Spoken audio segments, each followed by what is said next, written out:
கோயம்புத்தூரில் ஒரே நாளில் 3 அருமையான கோயிலுக்கு போயிட்டு வந்தேன். உங்களுக்கு கோயிலுக்கும் போகணும், ஃபேமிலியோட அவுட்டிங் போய் டைமும் ஸ்பெண்ட் பண்ணணுன்னா இது சேவ் பண்ணிக்கோங்க.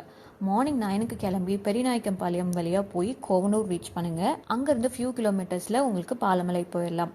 அழகான மலை மேலே இருக்கார் பாலமலை அழகநாதர் பெருமாள். கோயிலுக்குள்ளே போனாவே மனசுக்கு ரொம்ப திருப்தியாக இருக்கும். பெருமாள், செங்கோதையம்மன், பூங்கோதையம்மன் எல்லாரையும் பார்த்துட்டு வெளியே வந்தீங்கன்னா அங்கே பஞ்சமுக ஆஞ்சநேயர் இருக்கார். சுற்றியுமலை நடுவில் கோயில் இருக்கும். கண்ணுக்கும் மனசுக்கும் ஒரு வரப்பிரசாதங்க இந்த இடம். கொஞ்ச நேரம் ஃபேமிலியோட டைம் ஸ்பெண்ட் பண்ணிவிட்டு அன்னதானம் இருக்கும், அதையும் சாப்பிட்டுட்டு கீழே இறங்கினீங்கன்னா திரும்பியும் கோவனூர் ஜங்ஷன். அந்த ஜங்ஷன்லேருந்து நீங்கள் லெஃப்ட் எடுத்து போனீங்கன்னா வாராகி அம்மன் கோயிலுக்கு போகலாம். இந்த வழியும் ஃபுல்லாக வயல், தோப்பு அப்படின்னு க்ரீனிஷாக இருக்கும்.